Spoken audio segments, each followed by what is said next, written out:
ಒಂದು ದೇಶ ಸುಧಾರಣೆ ಆಗ್ಬೇಕಾಗಿತ್ತಂದ್ರೆ, ಒಬ್ಬ ಮನುಷ್ಯನ ಜೀವ ಉಳಿಬೇಕಾಗಿತ್ತಂದ್ರೆ ಯಾರು ಮುಖ್ಯ ಅಂತ ನಾವು ಕೇಳಿದ್ರೆ ಒಬ್ಬ ರೈತ ಮುಖ್ಯ ಅಂತ ನಾವು ತಿಳ್ಕೊಬೇಕಾಗ್ತದೆ. ರೈತ ಈ ದೇಶದ ಬೆನ್ನೆಲುಬು ಅಂತ ಹೇಳ್ತಾರೆ. ಆ ರೈತನಿಗೆ ನಾವು ಸವಲತ್ತನ್ನು ಕೊಡಬೇಕು ಅಂತ ಹೇಳ್ತಾರೆ. ರೈತ ಬೆಳೆಯುವಂತ ಸಂದರ್ಭದಲ್ಲಿ ರೈತನಿಗೆ ಏನು ಮುಖ್ಯ ಅಂತ ಹೇಳಿದ್ರೆ ಆರ್ಥಿಕವಾಗಿರುವಂಥದ್ದು ಬಹಳ ಮುಖ್ಯ. ಆ ರೈತ ಒಂದು ಉತ್ಪನ್ನವನ್ನ ತೆಗಿಬೇಕಾಗಿತ್ತಂದ್ರೆ, ತನ್ನ ಹೊಲವನ್ನ ಸುಧಾರಣೆ ಮಾಡ್ಕೊಳ್ಬೇಕಾಗಿತ್ತಂದ್ರೆ ಅವನಿಗೆ ಸಹಾಯವನ್ನು ಯಾವ್ದು ಮಾಡ್ತದ? ಸೊಸೈಟಿ ಮಾಡ್ತದ. ಆ ಸೊಸೈಟಿಯಲ್ಲಿ ರೈತನಿಗೆ ಒಂದು ಒಳ್ಳೆಯ ಅವಕಾಶವನ್ನು ಕೊಟ್ಟು ಅವನಿಗೆ ಸ್ವಲ್ಪ ಹಣದ ಸಹಾಯ ಮಾಡಿದ್ರೆ ಆ ರೈತ ಏನ್ ಮಾಡ್ತಾರ, ನನಗೆ ಈ ವರ್ಷ ಹೊಲ ಬೆಳೆದಾಗ ನಾನು ಹೋಗಿ ರೊಕ್ಕ ತುಂಬಬೇಕು ಅಂತೇಳಿ ಧೈರ್ಯವನ್ನು ಮಾಡ್ತಾನೆ. ಆ ಸಂದರ್ಭದಲ್ಲಿ ಕೆಲವೊಂದು ಸೊಸೈಟಿಗಳು ನಾವು ಕೆಲವೊಂದು ನೋಡಿದಾಗ ರೈತ ತಗೊಂಡ್ ಹೋಗಿರ್ತಾನ, ವಾಪಸ್ ಬಂದಿರಂಗಿಲ್ಲ. ಕೆಲವೊಂದ್ ಕಡೆ ಏನಾಗಿರ್ತದ, ಆ ರೈತ 100 ಸರಿ ತಿರುಗಾಡಲೆ ಖರ್ಚು ಕೊಟ್ಟಿರಂಗಿಲ್ಲ. ಆದ್ರೆ ಅಂತದ ಆಗ್ಬಾರ್ದು.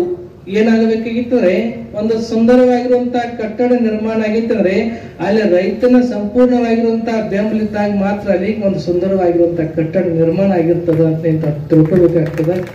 ನಮ್ಮ ಒಂದು ಗ್ರಾಮ ಅಭಿವೃದ್ಧಿಯನ್ನು ಹೊಂದಬೇಕಾಗಿತ್ತಂದ್ರೆ ಎಲ್ಲರೂ ಕೂಡ ಒಗ್ಗಟ್ಟಾಗಿ ನಾವು ನಡೆದ್ರೆ ಈ ಗ್ರಾಮ ಒಂದು ಸುಂದರವಾಗಿರುವಂತಹ ಗ್ರಾಮ ಆಗ್ತದ ಅನ್ನುವಂತ ಮಾತನ್ನು ಹೇಳಿ, ನಮ್ಮ ಬಹಳ ಸುಂದರವಾಗಿರುವಂತಹ ಗ್ರಾಮ ಆಗ್ಬೇಕು ಅನ್ನುವಂತ ಮಾತನ್ನು ಹೇಳಿ, ಇಲ್ಲಿ ರೈತರಿಗೆ ಅನುಕೂಲ ಆಗಲಿ, ಸೊಸೈಟಿಯಿಂದ ರೈತರಿಗೆ ಅನುಕೂಲವಾಗಲಿ, ಮತ್ತ ರೈತರಿಗೆ ಬಹಳ ಮುಖ್ಯವಾಗಿರುವಂತದ್ದು ಏನು ಬೇಕಾಗಿತ್ತಂದ್ರೆ ನೀರು ಬೇಕಾಗಿತ್ತು.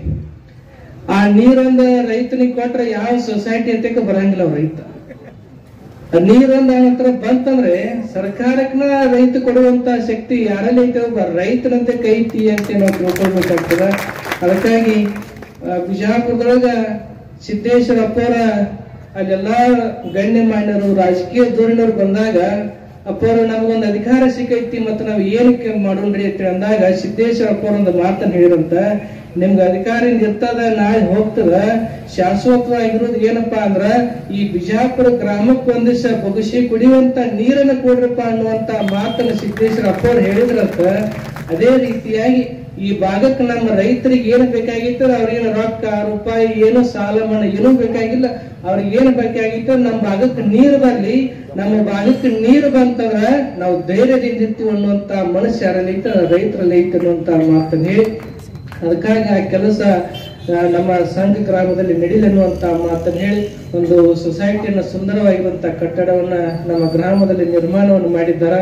ನೀವೆಲ್ಲರೂ ಕೂಡ ಇಲ್ಲಿರುವಂತ ಎಲ್ಲಾ ಸದಸ್ಯರು ಎಲ್ಲರೂ ಕೂಡ ನೀವೇನು ಮಾಡಬೇಕಾಗಿತ್ತು, ರೈತರಿಗೆ ಒಂದು ಒಳ್ಳೆಯ ಅವಕಾಶವನ್ನು ಕೊಟ್ಟು ಅವರಿಗೆ ಅನುಕೂಲವನ್ನು ಮಾಡಿಕೊಡ್ರಿ ಅನ್ನುವಂತ ಮಾತನ್ನು ಹೇಳಿ, press the bell icon on the video and never miss another update.